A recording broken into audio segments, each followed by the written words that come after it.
Sometimes the most dangerous lie in a billion-dollar room is the one everyone is ready to sign. The silver fountain pen hovered less than an inch above the final page. Around the polished walnut conference table, 12 executives sat motionless, their tailored suits glowing beneath the soft amber lights suspended from the 42nd floor ceiling. Through the floor-to-ceiling windows, Manhattan shimmered against the dark evening sky, a sea of white and gold stretching toward the horizon. Jonathan Pierce barely glanced at the document anymore. Months of negotiations had led to this moment. Lawyers had reviewed every paragraph. Analysts had approved every number. Advisors had spent countless hours preparing for tonight. All that remained was a signature. Across from him, Ethan Caldwell leaned back comfortably in his chair. The confident smile on his face suggested the outcome was already decided. Beside him, board members exchanged satisfied looks. Everyone in the room could feel it. The deal was done. Jonathan adjusted his cufflinks and lowered the pen toward the paper. Then a voice interrupted the silence. "Don't sign that contract." The words were barely louder than a whisper. Yet somehow they struck the room harder than a shout. Jonathan froze. The pen stopped midair. Every head turned. The silence that followed felt unnatural, as though the entire floor had forgotten how to breathe. Standing near the service wall was a young black girl no older than 12. She held a silver tray with 2 untouched glasses of sparkling water. Her uniform hung slightly loose at the shoulders, and her dark curls were pulled neatly into a ponytail. She looked completely out of place among billion-dollar negotiations and corporate power. For several seconds, nobody spoke. Nobody moved. Jonathan stared at her. Ethan blinked once before letting out a small laugh. A few executives exchanged confused glances. One woman near the end of the table lowered her reading glasses as if she couldn't quite believe what she had heard. The girl remained still, calm, focused. Her hands didn't shake. Her eyes never left the contract resting in front of Jonathan. Ethan finally broke the silence. "I'm sorry," he said with a faint chuckle. "Did someone bring their child to a board meeting?" A few nervous laughs followed. Not many. Something about the girl's expression made the joke land awkwardly. Jonathan slowly placed the pen on the table. "Who are you?" he asked.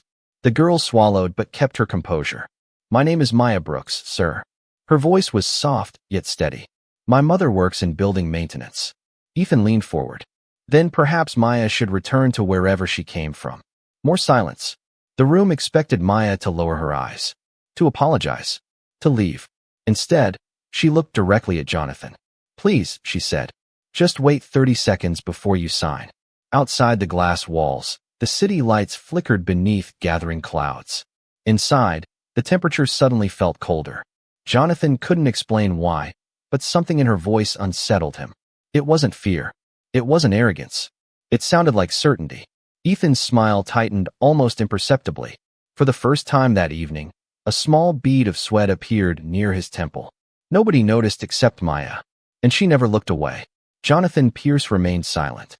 The executives around the table shifted uneasily, waiting for him to dismiss the interruption and move on. Instead, he leaned back in his chair and studied the girl more carefully. Maya Brooks looked nothing like the people who normally occupied rooms like this. Her shoes were worn from use. The sleeves of her uniform had been rolled twice to fit her arms. Yet there was something unusual about the way she carried herself. She was nervous, certainly, but not intimidated. That difference mattered. Ethan Caldwell cleared his throat. "Jonathan, we have spent 6 months negotiating this agreement. I do not think we should waste valuable time entertaining random concerns from a child."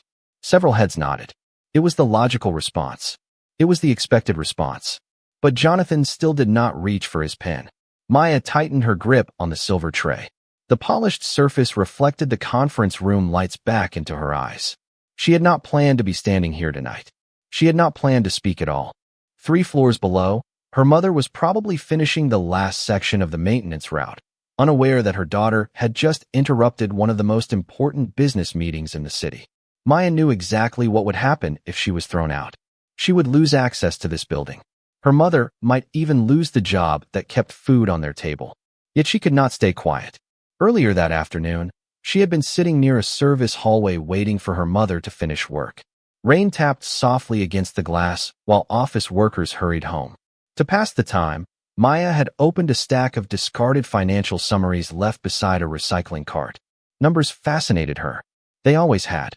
Most children her age spent hours scrolling through videos. Maya spent hers reading annual reports from the public library and solving math problems far beyond her grade level. She liked numbers because they told the truth when people did not. While sorting through the documents, one page had caught her attention. Then another, and another. At first she thought she had made a mistake. But after checking everything 3 times, the same inconsistency remained.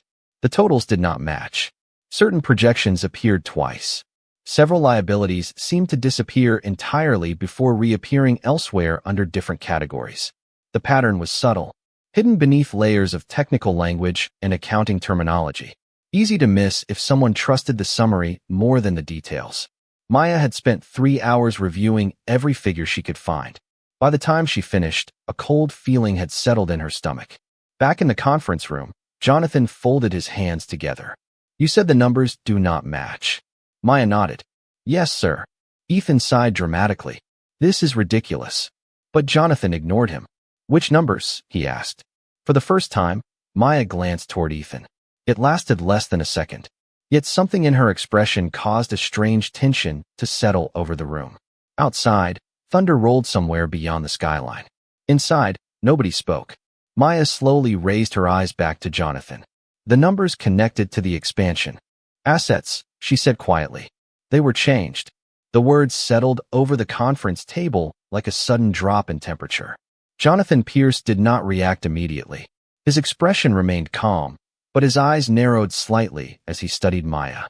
Around him, executives exchanged uncertain looks. Most of them had spent decades in boardrooms. They knew how negotiations worked. They knew how risk was calculated. They knew how power moved through rooms like this. What they did not know was why a 12-year-old girl seemed more certain than anyone else present. Ethan Caldwell leaned back in his chair and folded his arms. "Changed," he repeated. "That is a serious accusation." Maya shook her head. "I am not accusing anyone." Her voice remained steady. "I am saying the numbers are different." Ethan smiled, but the expression never reached his eyes. "Different from what?" Maya glanced toward the stack of documents beside Jonathan. "Different from the reports filed 6 months ago." Several executives straightened in their seats. Jonathan noticed the reaction immediately. He turned toward the chief financial officer sitting near the end of the table. "Were there earlier reports?" The man hesitated. "Yes, but they were preliminary projections." Maya nodded quietly. "That is what I thought too." The room became still again. Jonathan folded his hands together. "What made you compare them?" Maya lowered her eyes briefly. For a moment she looked like what she truly was, a young girl standing alone in a room full of powerful adults. Then she looked up again. "Because my grandfather taught me that whenever someone changes a number, they usually leave a footprint." Ethan let out a short laugh. "A footprint?" Maya nodded. "People think large mistakes are dangerous. Most of the time they are not. Small mistakes are." The rain outside intensified, streaking across the enormous windows overlooking Manhattan. The city lights blurred behind sheets of water. Jonathan found himself listening more carefully than he intended. "What kind of footprint?" Maya asked permission with her eyes before stepping closer to the table. Jonathan gave a small nod. She carefully set the silver tray down on an empty side cabinet and approached. Several board members looked uncomfortable. One even shifted his chair slightly away. Maya noticed but ignored it. She pointed toward a page in the financial summary. "This asset valuation increased by 14%. Ethan immediately responded. "The market improved." Maya nodded. "Yes, but the projected maintenance costs stayed exactly the same." No one answered. She pointed to another page. "And this expansion forecast increased by 22%. Ethan spoke again. "New opportunities emerged." Maya nodded once more. "Then why did the transportation estimates decrease?" Silence. Jonathan reached for the report. His fingers moved across the pages. Maya continued. "Every increase creates another increase somewhere else. Every savings creates a cost. That is how numbers behave. But these numbers do not behave normally." The chief financial officer slowly adjusted his glasses and began reviewing the pages himself. Ethan's smile had disappeared completely now. The room felt different. Heavier. Less certain. Jonathan turned another page. Then another. The sound of paper sliding across polished wood echoed softly through the boardroom. Nobody spoke. Nobody moved.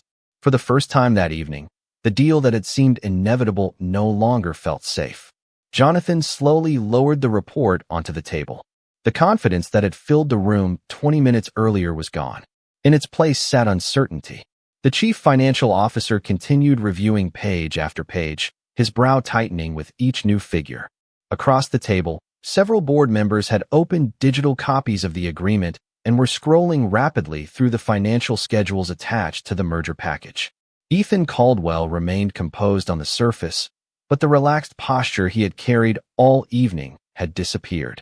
His shoulders looked stiffer now. His smile was gone. Maya stood quietly beside the conference table.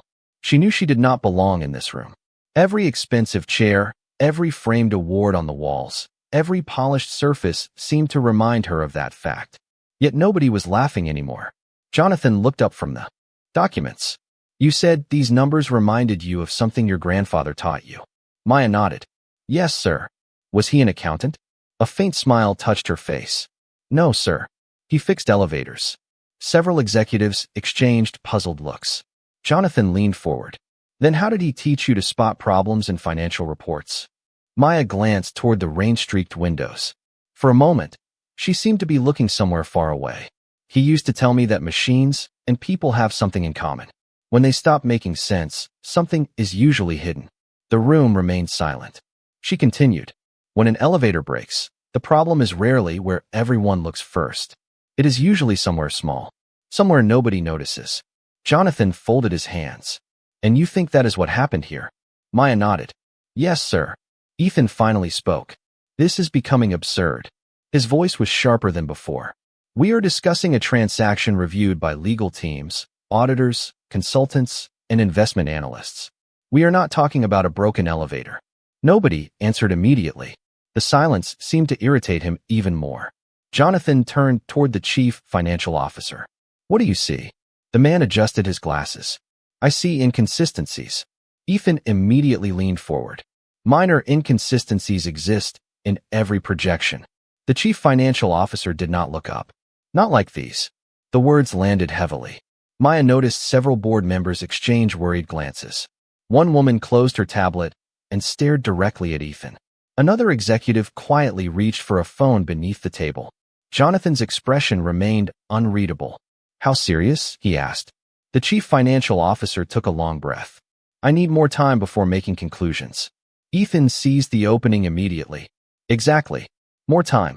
Which is why we should proceed as planned. Jonathan did not respond. Instead, he looked at Maya. You said the numbers were changed. Maya hesitated. The room seemed larger than ever. The city lights beyond the glass shimmered beneath the storm clouds gathering over Manhattan. Finally, she spoke. Not just changed. Jonathan's eyes narrowed. What do you mean? Maya swallowed. Someone wanted people to look at the profits. The room became still again. So they hid the risk somewhere else. Nobody moved. Nobody spoke. Even the soft tapping of keyboards had stopped. Then Jonathan slowly turned another page. And for the first time that evening, he noticed a section he had completely overlooked. Jonathan's fingers stopped on the page. The conference room seemed smaller now, as if the walls themselves had moved closer.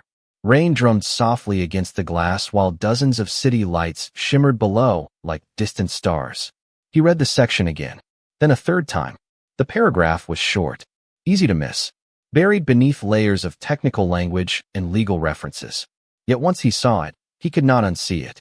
A transfer clause, a liability provision, a responsibility shift that looked ordinary at first glance, but carried consequences stretching far beyond the merger itself. Jonathan slowly lifted his eyes. How did you find this? Maya looked down for a moment. Because it was connected to the missing numbers. Ethan immediately shook his head. This is ridiculous. That clause is standard. His voice came faster now, less measured, less confident. Jonathan did not look away from the document. Then why was it moved? Nobody answered. The chief financial officer finally spoke. It was not in the original structure. Silence. Ethan turned toward him. Structures change during negotiations. Not without documentation, the financial officer replied. Several executives shifted uneasily. One board member removed his glasses and rubbed his eyes. Another quietly closed a laptop and stared across the table at Ethan. The atmosphere had changed completely. Less than an hour earlier, everyone had been celebrating a successful deal. Now nobody seemed interested in signing anything. Maya remained standing beside the table. She wished she could disappear. Every second inside this room felt dangerous. She could almost hear her mother's voice warning her not to get involved in things that did not belong to her. Yet the numbers had not left her alone. They had followed her all day like a puzzle demanding an answer. Jonathan leaned back in his chair. Tell me exactly what you saw. Maya took a careful breath. The profits kept getting bigger. Every report made them look better. Jonathan nodded. And the risk kept moving. Several people exchanged glances. Maya continued. Every time the profits increased, another responsibility appeared somewhere else. It was never removed. It was just hidden. The room fell silent again. Ethan's jaw tightened. She is a child. No one responded. The statement sounded weaker than he intended. Jonathan looked toward the legal team seated near the far end of the table. Verify it. The lead attorney immediately opened several files. Others followed. Screens illuminated across the room. Fingers moved over keyboards. The only sounds were rainfall and quiet typing. Minutes passed. Long minutes. Nobody spoke. Maya could feel her heartbeat in her chest. Then the lead attorney stopped typing. His expression changed. Subtly at first, then completely. He turned toward Jonathan. Sir. Jonathan's eyes narrowed. What is it? The attorney swallowed. The liability exposure is substantially larger than reported. Nobody moved. Ethan stared at him. How much larger? The attorney looked back at the screen. The glow reflected in his glasses. When he finally answered, his voice was barely above a whisper. Large enough to put the entire company at risk if the projections fail. The room went completely still. And for the first time that night, Jonathan Pierce stopped looking at the contract and started looking directly at Ethan Caldwell. For several long seconds, nobody said a word. The rain continued tapping against the glass walls of the conference room, steady and distant, while the city below glowed beneath the storm-dark sky. Jonathan Pierce remained motionless, his eyes fixed on Ethan Caldwell. The expression on Ethan's face had changed. It was subtle, almost impossible to notice unless someone was looking carefully. But Jonathan was looking carefully now. The confidence was gone. The certainty was gone. In their place sat something far less comfortable. The lead attorney quietly closed one document and opened another. The chief financial officer reviewed the figures again. Around the table, executives who had arrived expecting a celebration now stared at spreadsheets as if they were trying to solve a mystery. Maya stood silently beside the conference table. No one was laughing at her anymore. No one was asking why she was there. Yet she did not feel victorious. She only felt tired. Her feet hurt from standing. Her hands felt cold. More than anything, she wished her grandfather were still alive. He would have known exactly what to say. Jonathan slowly turned his chair toward the floor-to-ceiling windows. For a moment, he seemed to forget everyone else in the room. 42 stories below, streams of headlights moved through wet Manhattan streets. Tiny points of white and red light flowed through the darkness like rivers. The city looked peaceful from up here. Ordered. Predictable. But Jonathan knew better. He had spent 40 years building businesses. He had learned that the greatest threats rarely announced themselves. They hid behind confidence. They hid behind urgency. They hid behind deals that seemed too perfect to question. His gaze drifted to the reflection in the glass. He saw the boardroom behind him. He saw nervous executives, concerned attorneys, silent advisors. And standing near the end of the table, he saw Maya. Small, quiet, easy to overlook. Yet she was the reason the room had stopped. Jonathan finally spoke. How long? The question was directed at no one in particular. The chief financial officer answered first. We do not know yet. Jonathan nodded slowly. Then find out. Nobody objected. Nobody argued. The atmosphere had shifted beyond debate. Ethan looked toward the legal team. We are overreacting. His voice sounded weaker now. A review can be completed after signing. Jonathan turned back toward him. The movement was calm, but it carried a weight that silenced the room immediately. No. That single word settled over the conference table like stone. Ethan opened his mouth as if to respond, then stopped. Across the room, lightning flashed somewhere beyond the clouds. The brief glow illuminated the glass walls before fading again. Maya lowered her eyes. She could feel the tension around her, but she no longer felt afraid. Something deeper had replaced the fear. Relief. Not because she had proven anything. Not because anyone had finally listened. Relief because the signature had not happened. Because someone had paused long enough to ask a question. And sometimes, her grandfather used to say, one honest question could save a person from a lifetime of regret. The room fell silent once more. This time the silence felt different. Not frozen. Not hostile. Thoughtful. And somewhere within that silence, the truth was beginning to emerge. Nearly 40 minutes had passed since Maya first spoke. The contract remained unsigned. Coffee cups sat untouched. Tablet screens glowed across the conference table. Outside, the storm had moved directly over Manhattan, casting occasional flashes of white light across the glass walls. Inside, a different storm was reaching its conclusion. The legal team had divided into groups. Financial analysts were reviewing archived reports. Compliance officers were pulling records from internal databases. One by one, pieces that had seemed unrelated began fitting together. Jonathan watched quietly as information accumulated. A revised projection, an altered appendix, a relocated liability schedule.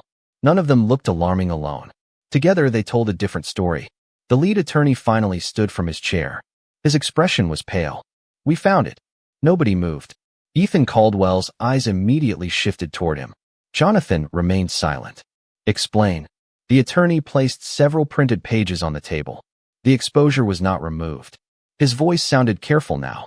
It was redistributed across multiple reporting sections. Legally, it remained attached to your company after signing. Several board members exchanged stunned looks. One executive quietly whispered a curse under his breath. Another leaned back and stared at the ceiling. Jonathan looked down at the documents. The numbers were undeniable. If the expansion underperformed, the liabilities would transfer almost entirely to his corporation. Years of growth could vanish under a single failed projection. The room became silent once again. Ethan straightened in his chair. "That does not prove intent." Nobody answered. The attorney continued. "Perhaps not, but it proves the risk existed." Jonathan slowly turned another page, then another, and suddenly he saw something else. A familiar name, buried inside an old audit reference attached to the original reporting structure. His eyes narrowed. Where did this come from? The chief financial officer stepped closer. An archived review from 8 years ago. Jonathan stared at the signature.